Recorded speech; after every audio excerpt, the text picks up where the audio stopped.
प्यारे बच्चों, नमस्कार। कक्षा 8 विषय हिंदी में आपका स्वागत है। आज जो अपना पाठ है वो एक कविता है जिसके लेखक हैं भगवती चरण वर्मा, और कविता का शीर्षक है दीवानों की हस्ती। हस्ती का अर्थ है अस्तित्व। हस्ती का अर्थ है अस्तित्व।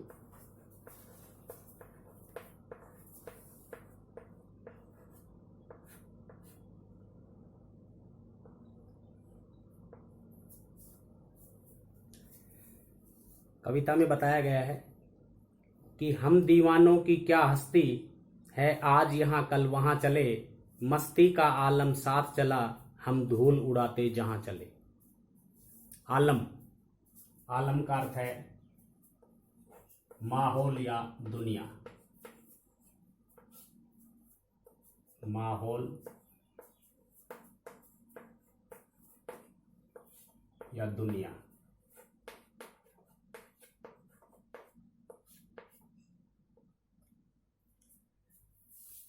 तो लेखक बताता है कि हम दीवानों की क्या हस्ती, कि हम जो दीवाने हैं इस भारत माता के, हमारी क्या हस्ती है, हमारा क्या अस्तित्व है आज यहाँ कल वहां चले। आज हम यहाँ हैं, कल और कहीं हैं। मस्ती का आलम साथ चला, और जब हम चलते हैं तो हमारे साथ मस्ती का आलम यानी पूरी दुनिया में हम एक उत्साह, एक उल्लास। मस्ती का अर्थ है उल्लास।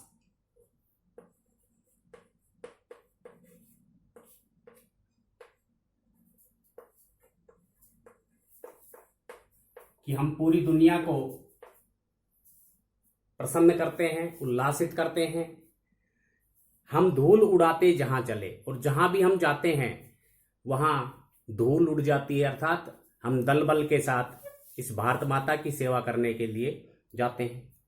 आए बनकर उल्लास अभी, आंसू बनकर बह चले अभी, सब कहते ही रह गए अरे, तुम कैसे आए कहां चले।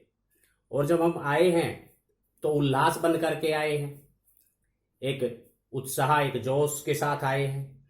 आंसू बनकर बह चले अभी, और जब हम चले जाते हैं अर्थात भारत माता पर शहीद हो जाते हैं तो लोग हमारे पीछे आंसू बहाते हैं और फिर कहते हैं, सब कहते ही रह गए कि अरे तुम कैसे आए और कहां चले।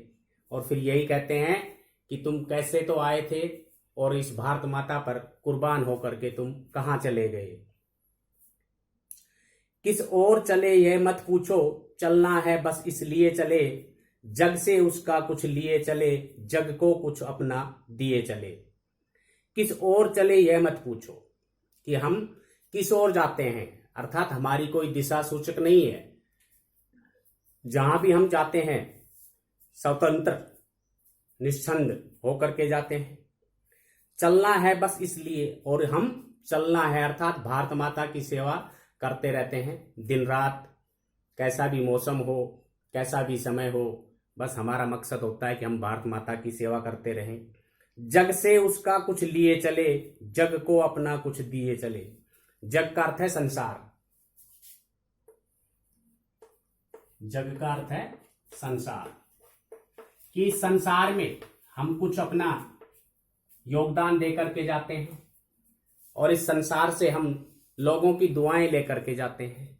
जब कोई भी सैनिक भारत माता पर शहीद हो जाता है तो पूरी भारत माता के जो वासी हैं वो उन्हें एक प्रेम की, एक आदर्श की दृष्टि से देखते हैं और सभी उनका मान करते हैं। तो कहते हैं जग से उसका कुछ लिए चले, यानी हमने संसार से कुछ नहीं लिया, बल्कि हम तो संसार को कुछ, इस दुनिया को कुछ दे के जा रहे हैं। आने वाली पीढ़ियां उन्हें याद करती रहती हैं। दो बात कही दो बात सुनी, कुछ हंसे और फिर कुछ रोए, छक्कर सुख दुख के घूंटों को हम एक भाव से पिए चले। और यहाँ पे दीवाने कहते हैं कि दो बात कही दो बात सुनी, कि हमने दो बात लोगों की कही, दो बात लोगों से सुनी, कुछ हंसे फिर कुछ रोए, और हमारे जीवन में कुछ पल ऐसे भी आए हैं कि जहां हम हंसे हैं, कुछ पल ऐसे आए हैं जहां हमें रोना भी पड़ा है।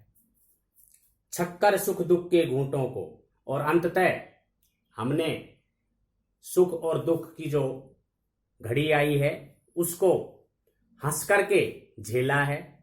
हम एक भाव से पिए चले, अर्थात सुख दुख के जो घूंट थे, सुख दुख की जो घड़ी थी, उसको हमने समान भाव से जिया है। न दुख में दुखी हुए, न सुख में हम कभी सुखी हुए, अर्थात समान रूप से, एक रूपता से हमने अपना जीवन जिया है। हम भिखमंगों की दुनिया में स्वच्छंद लुटाकर प्यार चले, हम एक निशानी सी उर पर ले असफलता का भार चले। हम भिखमंगों की दुनिया में, भिखमंगों इस संसार को कहा गया है कि हम इस संसार में आए स्वच्छंद लुटाकर प्यार चले, और अपना स्वच्छंद यानी बिना किसी इच्छा के, बिना किसी चाहत के हमने अपना प्यार इस दुनिया को लुटाया। इस दुनिया में हम आए, हम एक निशानी सी उर पर ले असफलता का बाहर चले। उर का अर्थ है हृदय, उर का अर्थ है हृदय, कि हम अपने दिल पर, अपने हृदय पर एक बोझ लेकर के जाते हैं। यदि हम सफल नहीं होते हैं तो असफलता का जो भार है, असफलता का जो बोझ है, भार का अर्थ है बोझ या वजन, वो हम अपने साथ लेकर के नहीं जाना चाहते, अर्थात इस भारत माता पर ही अपना वो भार यहीं छोड़ना चाहते हैं। हम इसके लिए शहीद होना चाहते हैं, इस पर मर मिटना चाहते हैं, यही हमारी इच्छा है। अब अपना और पराया क्या, आबाद रहे रुकने वाले। और अंततः वीर शहीद कहते हैं कि अब क्या अपना है और क्या पराया है, हमारे जाने के बाद में ये सभी, अर्थात ये पूरा संसार, ये पूरी दुनिया आबाद रहे। आबाद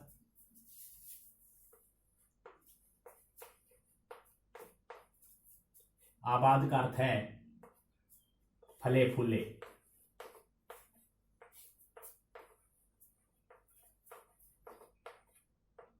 ये आबाद रहे, ये फले फूले, आगे बढ़े, विकास करे, तरक्की करे। हम स्वयं बंधे थे और स्वयं हम अपने बंधन तोड़ चले, और हम तो स्वयं इस भारत माता की सेवार्थ हेतु बंधे हुए थे, और हमने स्वयं अपना ये बंधन हम तोड़ करके जा रहे हैं।